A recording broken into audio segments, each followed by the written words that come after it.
Welcome to the Online Digital Marketing Podcast.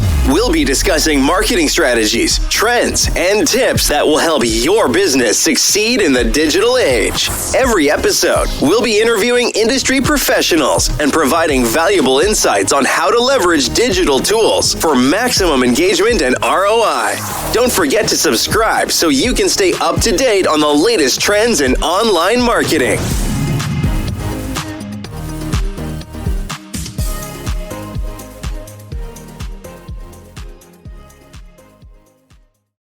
Welcome to the Deep Dive. Today we're unpacking a really interesting stack of sources, all focused on client acquisition systems, specifically for service businesses. So if you've ever felt like you're just stuck on that lead generation roller coaster, our mission here is to give you the core principles, and maybe more importantly, the exact framework to turn strangers into clients. And to do it systematically, that's the key. Exactly. So at the very heart of all this is a concept the sources call the buyer's tipping point principle. Right. It's described as the central, almost unforgiving truth about how people buy things. So, let's unpack that. Yeah, it's really the fundamental law of timing in any transaction. Yeah. And it's defined by this one core idea. People buy when their pain peaks from whoever is top of mind and trusted. It sounds so simple on the surface. It does, but the implications are they're immense. They really are. And I think the most shocking part, the thing you have to get your head around, is that you will lose the sale, even if you have a better product. Right, even if you're faster or cheaper. Exactly. If a competitor is simply top of mind and trusted at that one specific moment, when the prospect's pain hits its peak, you lose. In that instant, it's not about quality. It's about presence and trust. So that means we have to master two things at once, timing and trust. Let's start with timing. The sources talk about this idea of a pain clock. A pain clock. Yeah. It's basically the countdown to that moment when a prospect's problem becomes, well, just unbearable, and it forces them to finally do something. And we think business decisions are so logical. We do, but they're really not. People don't act because a spreadsheet convinced them. They act because they just cannot tolerate their problem for one more second. That pain is the real catalyst. Which raises a huge question. If that pain can peak at literally any time. Yeah, the sources say something like 2:0 a.m. on a Tuesday. Right. So how do you make sure you're the one they think of at that random, unpredictable moment? And that's where trust comes in. It has to be established proactively. You can't just show up during the crisis and expect them to listen. So how do you earn it beforehand? You earn it by consistently showing up, of course, but also, and this is crucial, by articulating their problem even better than they can. So you sound like the expert, not a salesperson. Exactly. When you describe their pain with that level of clarity, they instantly assume you have the solution. It makes me think of what the sources call the emergency room principle. Yeah, tell me about that. Well, if someone's in peak pain, they're in crisis mode, right? They're not comparison shopping. No. They're not leaving voicemails for 3 different people hoping someone calls back. They grab the nearest trusted hand immediately. They just want the pain to stop. They want the fastest path to relief from someone they feel like they already know. Right. And that connection between timing and trust, that brings us to speed to lead. This feels like a really critical operational part of the system. It is. The sources argue that just responding to an inquiry within 60 seconds, it completely transforms the prospect's internal conversation. The one happening inside their head. The one happening in their head. That speed, Yep. It just signals professionalism. It signals that you're serious. And the numbers back this up, right? Oh, the stats are. They're staggering. Calling a lead within the first minute gives you a 391% higher chance of conversion. Wow, 391%. Compared to calling within the first hour. When that pain is at its peak, time literally equals trust. Okay, but wait, 60 seconds. That sounds exhausting and expensive. Is that really non-negotiable for, say, a high-ticket service business? It is for peak conversion. Yeah. But you have to think about the ROI. There's this great example in the source material about Alex Hormozy's friend. Okay. He pays someone $80,000 a year to work for 10 minutes a day. 10 minutes for 80 grand. Yeah. Their only job is to call 2 to 5 leads back within 5 minutes. And you think, why would you pay so much for so little work? Right. Because if they missed just one $15,000 client because they were too slow, that one loss costs more than the person's salary for the year. It's a defensive move. Money loves speed. Money loves speed. It really forces you to ask, What's my response time right now?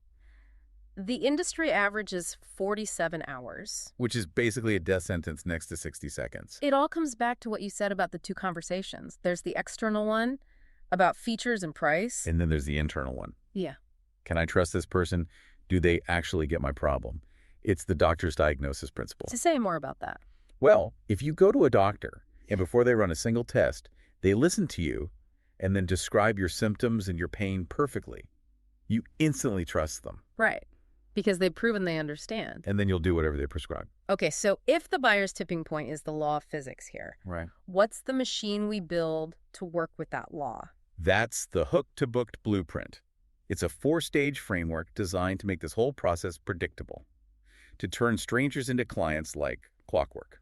I like the sound of that. And the goal isn't just to get more attention, it's what? To create qualified conversations. Exactly. We're not just trying to generate leads. That's a vanity metric. Yeah. We're trying to generate revenue by producing conversations with people who are actually ready to buy. Like an assembly line. An assembly line for decision making. All right, let's jump into stage 1, the hook. This is all about grabbing attention, and there's this 3-second rule. Yeah, you have 3 seconds. 3 seconds to create what's called a pattern interrupt. Something that just stops the scroll. If you fail there, you're invisible. So how do you do that in 3 seconds? The sources lay out this framework. Yeah. HO. Okay. The H is for hit the nerve. You have to strike a very specific, painful point. Okay. The first O is open the curiosity gap. Give them a reason to keep listening, like a surprising stat. The second O is offer a new possibility. You reframe their problem in a way they've never thought of. And the K? Keep them hooked. Use a little cliffhanger to pull them into the next piece of content. Can you give me a quick example? Let's say for a B2B consultant. Yeah. How do you hit the nerve and open that curiosity gap? Sure. So a bad hook would be we offer process optimization services. Right. Boring. A great hook would be something like, did you know you're currently paying 18% of your company's revenue to shadow work you don't even track? Oh, wow. That hits a nerve cost, and I immediately want to know, what on earth is shadow work? Exactly. The curiosity gap is wide open. You haven't sold anything yet. It reminds me of that Google Dear Sophie ad they mentioned. Mm-hmm. It never talked about gigabytes or features. It was just a dad creating an email for his newborn daughter. That emotional hook got millions of people invested. And that takes us to stage 2, the hold. Because getting their attention is one thing, but keeping it, that's another. The goal here is to turn that flicker of interest into real engagement. This solves that problem where someone clicks on your ad, pokes around, and then just vanishes. A hidden problem, yeah. And the tool for this is what the sources call flytrap offers. Flytrap offers. So Okay. these are small, single-serving solutions, a checklist, a template, a little quiz, something that solves a tiny, specific splinter problem for them in just a few minutes. So it's instant value. Instant value. Low commitment. There's an example of a software company that had a generic contact us form. They replaced it with a banner offering a free guide called 5 Hidden Costs of Cloud Migration. And that worked. It generated leads that were worth at least $73,000 a year in ad spend. It captured traffic that was just flying by before. Okay, so they download the guide, the lead is captured. What happens immediately after that? That's the proof of life protocol. You have to switch from digital to human, fast. You send a super simple, casual yes-no question, the yes-no opener. Not a sales pitch. God, no. Yep. Not a pitch. Something like, hey, just making sure you got the guide okay, the download link worked. That's it. You're just starting a human conversation because that's where conversions actually happen. Okay, so stage 2 captures the lead. Then stage 3 is the help. This seems designed to fix the leaky bucket syndrome. It is. This is the middle of the funnel where most businesses lose people because they just don't follow up enough. Yeah. This is all about automated nurturing. To do that, you need leverage. The sources talk about the 5 levers to scale. Right. They take Naval Ravikant's 4 levers, capital, collaboration, code, and content, and they add a 5th one, which I think is so important today, which is community. Community, why is that so crucial now? Because people are just drowning in content. What there's a starve for is genuine connection. A community provides social proof. They see people like them getting results, and it positions you as the architect of an entire ecosystem, not just a one-off service provider. So it lowers their perceived risk of working with you. Massively. And to use these levers, the top producers use a 3-prong approach. They use automation, for consistent follow-up, and they use AI agents to handle basic questions and scheduling 204/7. And then the human element? That's the third prong.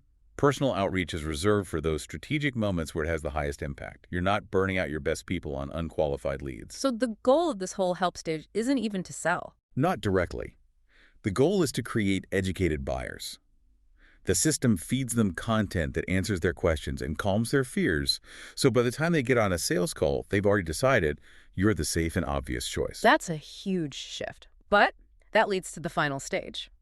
If the buyer is educated, how do we make sure the sale actually closes? How do we avoid the 73% problem where most sales appointments are just worthless? Right, because the person shows up unprepared or they're just kicking the tires. Exactly. So that's stage 4, the handoff. And to make it work, you have to address what the sources call the 4 closes before the meeting even starts. The 4 closes, what are they? They're the 4 internal beliefs a prospect has to have. They have to trust you personally. Yeah. They have to trust the path, which is your methodology. They have to trust your product will work. And this is the one people forget. They have to trust themselves that they're capable of getting the result. If those aren't locked in, the call's a waste of time. It's dead on arrival. Yeah. So the system for this is called the triple lock system. Okay, lock number 1. Lock #1 is the invite. It has to be a soft, consultative ask. Would you be open to exploring this?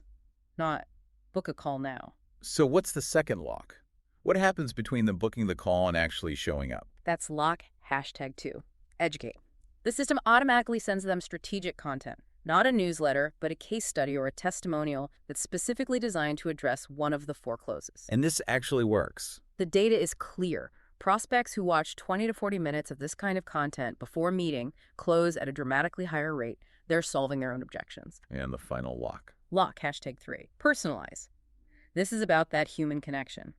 The source gives this amazing example of a guy named Mike. He sends a 30-second personal video to every CEO who books a call. What's in the video? Just him saying, hey, looking forward to our chat. I'm going to ask you these 3 questions. That's it. It creates a human bond, and he gets a nearly 100% show-up rate from busy executives. So if we pull the camera back and look at this whole system, what's the big picture here? The ultimate goal is to build a predictable machine, a process where traffic feeds lead gen, which feeds nurture, which creates this self-sustaining cycle of client acquisition. A freedom flywheel, as the source calls it. Exactly. But to get it started, you have to follow the theory of constraints. Most businesses think they need more leads. But they don't. They don't. They need more qualified conversations. So you have to do a diagnostic. Is your weakest link speed to lead? Is it follow-up, authority? You have to find the biggest bottleneck and fix that one thing first. So we started this talking about timing and trust. It seems like the final lesson is that the gap between where you are now and where you want to be, it isn't about time. It's about systems. That is the fundamental lesson. It's about fixing your systems. So what's the final thought we should leave people with? I think we connect this to the bigger picture. The source material is pretty blunt. It says there are 4 possible futures for any business owner. You hit your target, you settle for good enough, you go backwards, or you end up broke. And the most critical decision isn't if you're going to build a system. It's realizing that by not actively choosing to build one, you are passively choosing one of those worst outcomes. Wow. So the question isn't what you're going to do, it's what are you already doing by doing nothing? Exactly. So Yeah. Which future are you actively building toward today? Ready to take your online business to the next level? Subscribe to our digital marketing podcast and then join our Accountability for Success Mastermind. With expert advice from industry leaders, you'll gain knowledge and insights that will help you succeed in today's digital marketing world. From social media strategies to search engine optimization, we have all the tools you need. Learn from successful entrepreneurs and take control of your online success. Join the Accountability for Success Mastermind now at bit.ly/AFSM podcast.